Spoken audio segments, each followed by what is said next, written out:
Bienvenidos a Confieso que he leído, con Juan Manuel Ávila. Póngase cómodo y tenga a mano su bebida favorita. Y dispóngase a disfrutar 2 horas de libros, música, entrevistas, noticias, comentarios interesantes sobre diversos temas y mucho más. Leer un libro es avanzar un paso más en el conocimiento de uno mismo. Confieso que he leído. Iniciamos.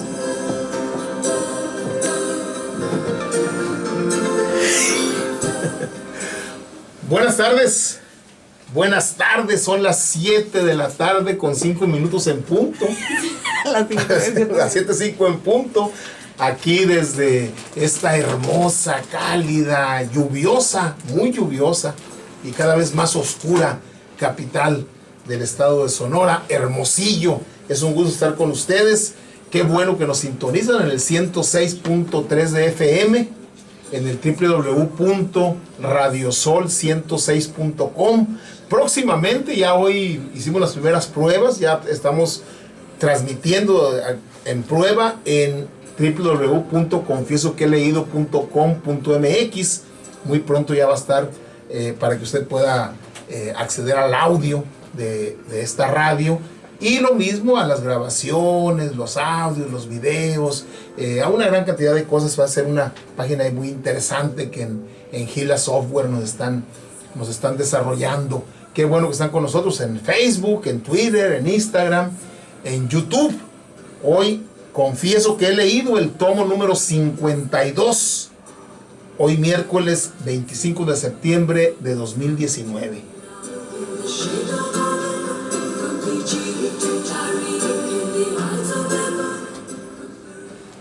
Ignacio Lagarda, El color de las hamapas, una crónica de la guerrilla de la Sierra de Sonora.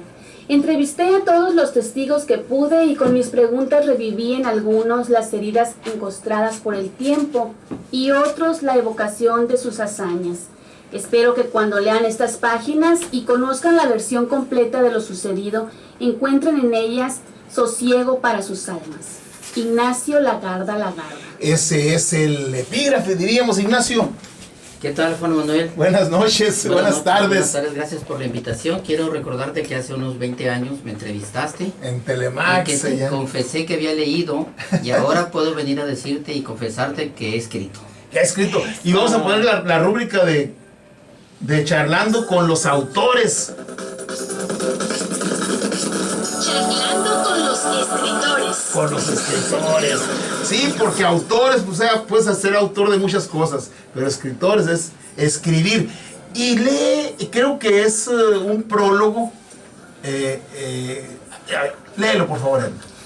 Es importante destacar que la lucha guerrillera es una lucha de masas, es una lucha del pueblo, donde la guerrilla como grupo armado es la vanguardia combatiente del mismo. Su gran fuerza radica en la masa de la población, por eso es preciso acudir a la guerra de guerrillas cuando se tiene junto así a un grupo mayoritario y el guerrillero cuenta entonces con todo el apoyo de la población del lugar, en una cualidad sine qua non, y se ve muy claro tomando como ejemplo a las gavillas de bandoleros actuando en una región determinada, que tienen todas las características de un ejército guerrillero: homogeneidad, respeto al jefe, valentía, conocimiento del terreno y a veces hasta cabal apreciación de táctica ejemplar.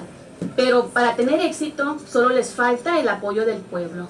El guerrillero es un reformador social que empuña las armas respondiendo a la protesta airada del pueblo contra sus opresores, que lucha por cambiar el régimen social que mantiene a todos sus hermanos desarmados en el opio y la miseria. ¿Y quién lo escribe? Ernesto Guevara de la Serna. El Che. Es un prólogo que... Esto está en la tercera edición. Lo anda buscando. Sí, aquí. ¿Dónde está? Es en el prólogo de la versión digital. Que es la tercera edición de este del libro. 2015 o 2016, sí, esa versión. Sí. Esta es la segunda y la tercera es digital, y no me acordaba que había puesto eso y cambié muchas cosas. Bueno, y está a punto de hacerse la cuarta, y yo creo que voy a modificar algunas cosas también, porque cada vez me entero más. sí, incluso dices ahí pues de que posteriormente uno de los de tus fuentes, por decirlo Sí. así, escribe un libro, que Topete. Topete, Sí. Los ojos de la noche, pero ahora me he enterado de más cosas. De más La cosas. semana pasada tuve más información todavía, y la editorial me habló ayer antier para decirme que quiere que lo presentemos en México, y tal vez para hacer la cuarta edición ya corregida y actualizada.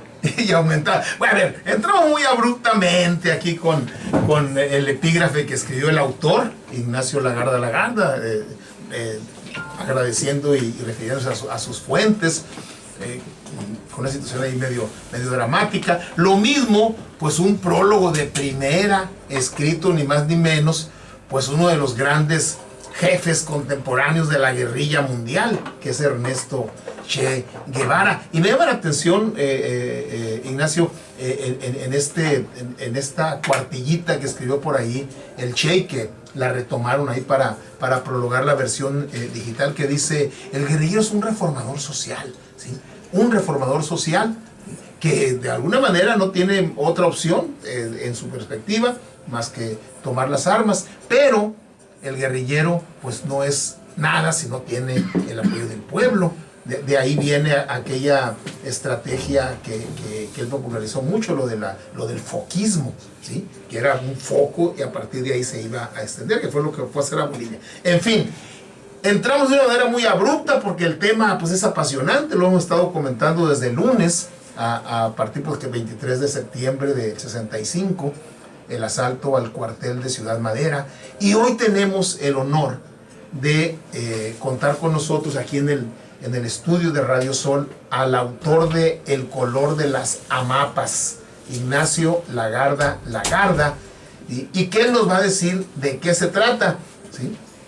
Partiendo pues de que prácticamente vendría a ser la continuación de aquella gesta de 1965, de aquellos jóvenes, el doctor Gómez, el profesor Gamis, etc.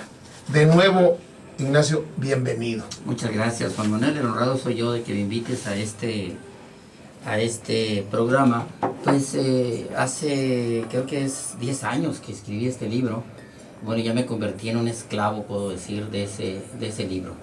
Me ha dado muchas satisfacciones, pero también me ha dado mucho dolor.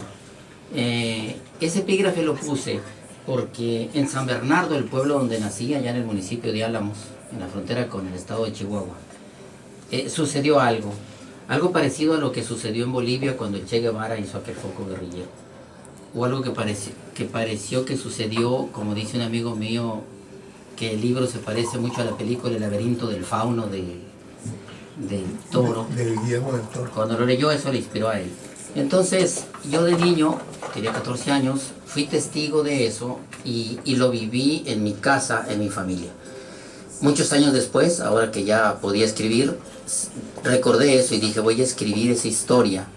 Pero entonces entrevisté a las personas de San Bernardo, de mi pueblo, de mis conocidos, para que me contaran lo que había pasado. Y me di cuenta que nadie supo hasta entonces, hasta que escribí este libro, qué era lo que había pasado. Porque ahí sucedió todo un año de hechos guerrilleros de la entonces famosa Liga Comunista 23 de septiembre. Pero nadie supo quiénes habían sido, nadie supo quiénes en realidad habían hecho eso. ¿Y de dónde habían venido? Y de dónde habían venido y por dónde y cuándo se habían ido. Entonces estos muchachos, un grupo, un foco guerrillero, habían hecho un secuestro, secuestraron a un comerciante local y ejecutaron a 2 rancheros e hicieron otras actividades. Eso tuvo al pueblo en una zozobra permanente y finalmente el ejército mató a 2 guerrilleros y los sepultaron como personajes anónimos en el panteón del pueblo. Y ya, se acabó eso. Entonces yo reviví esta historia como 30 años después, 30 y tantos años o más, de 40 y tantos años después. Y entrevisté a las personas que yo conocía. Entonces tuve un libro que se llamaba Días de Angustia, así le puse. el nombre del libro se lo pongo, de los libros se los pongo, siempre van cambiando, ¿no? Y a ese momento le llamé Días de Angustia. Pero entonces cuando dije, ya terminé este libro, consulté periódicos, archivos y demás. Y dije, pues, entonces, ¿y quiénes fueron esos muchachos que hicieron ese acto guerrillero? Tengo que saberlo, tengo que buscarlos, tengo que entrevistarlos para que me cuenten su versión. Yo tenía una, me faltaba esa otra, ¿no? Y yo estaba emocionalmente al lado de la que tenía, pues porque eran familiares, amigos, todos allá, vecinos, vecinos, compadres de mi papá y todo eso. Bueno, sería larguísimo contarlo porque me lleva horas cómo fue que logré contactar a esos exguerrilleros 40 y tantos años después para que me contaran su historia y de una manera fascinante. ¿Y dónde los encontraste, Ignacio? Bueno, en 3 minutos te lo voy a decir. Yo dije, ¿cómo le hago para saber quiénes fueron? Entonces yo nada más tenía un dato, que todo el mundo me lo había dicho, que uno de los guerrilleros era un muchacho alto, rubio, ojos verdes. Altísimo, rubio y ojos verdes. Entonces dije, ¿dónde voy a conseguir esos datos? Entonces empecé a averiguar en el mundo de los exguerrilleros, guerrilla, tesis, documentos que se han publicado. Y aprovechando el internet busqué. Me llevó como 3 meses buscando a un guerrillero alto, rubio, ojos azules.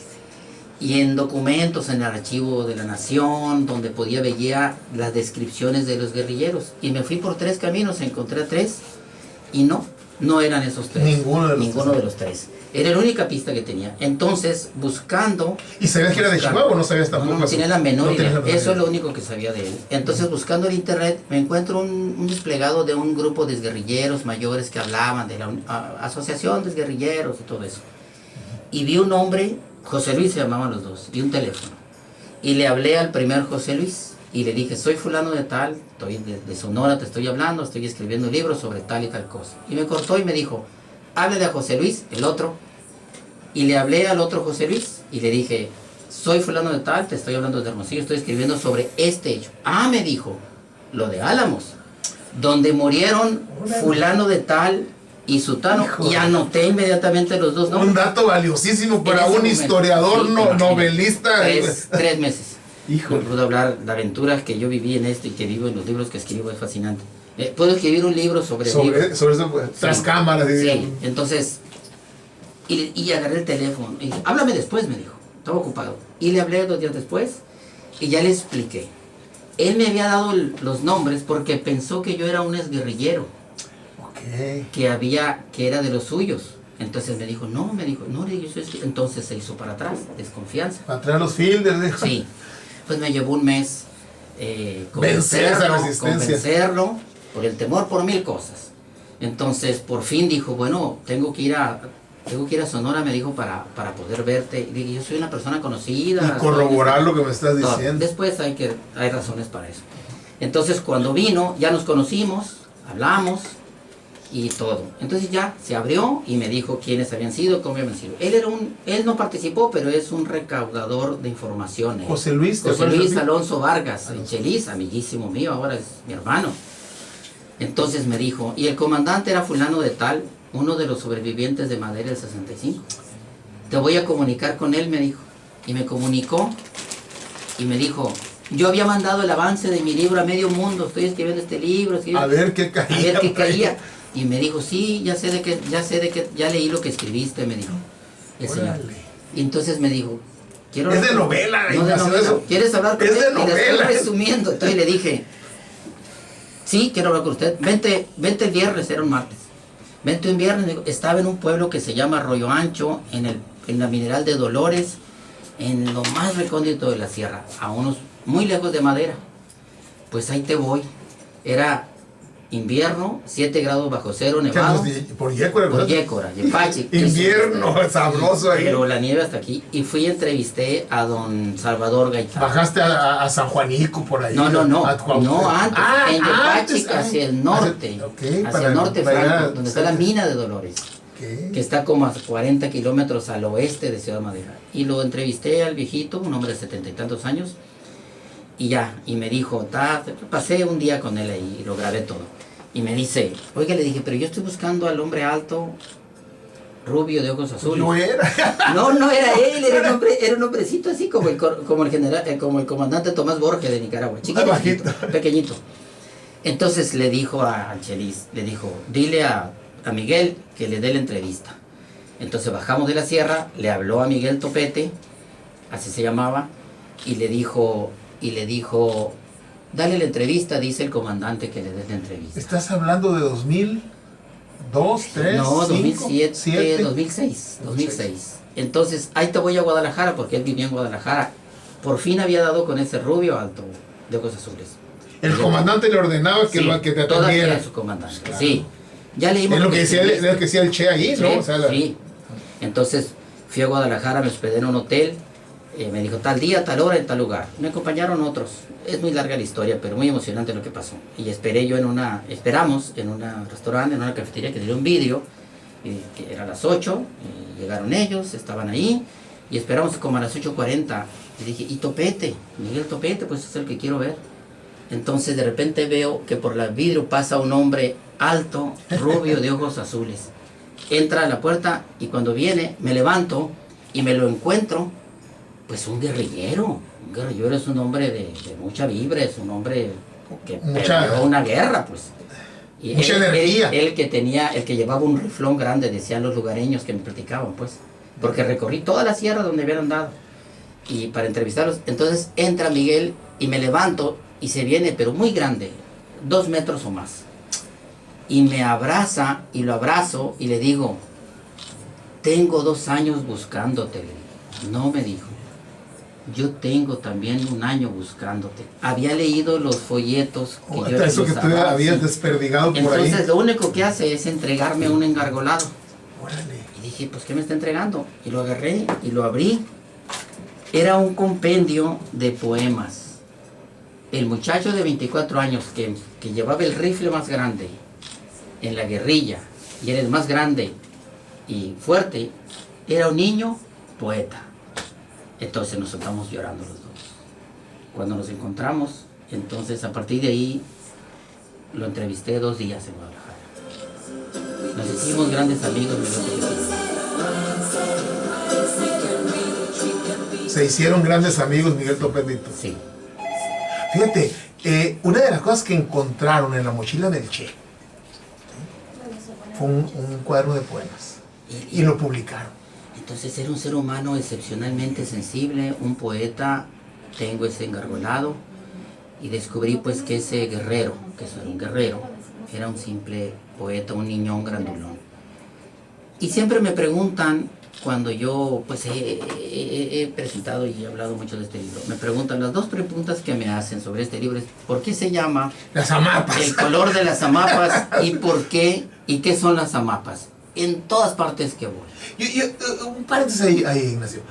Cuando platicamos tú y yo, tú como lector, tú me platicaste que lo estabas haciendo, algo de las amapas comentaste. No, porque eso, me entrevistaste como el 99-2000, yo no escribí. No, debe haber sido como el 2003, 2004, cuando entrevisté. Pues este fue el 2006.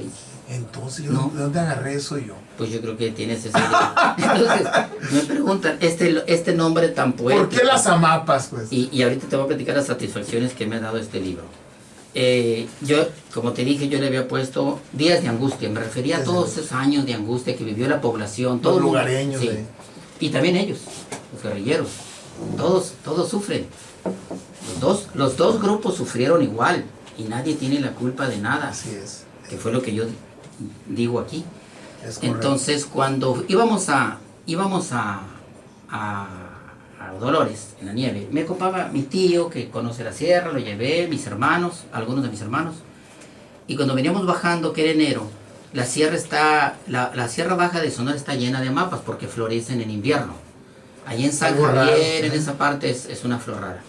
Entonces yo venía, como soy yo, ellos venían hablando y mitoteando, y yo viendo para el cielo, viendo para los cerros, y veía las flores tan bonitas, y le decía, ¿ya vieron las flores? Y nadie me hacía caso. Hasta que de repente me molesto y le digo, ¿qué no se han dado cuenta de las flores tan bonitas que estamos viendo en el paisaje? ¿Qué flor es esa? Le dije a mi tío Mario.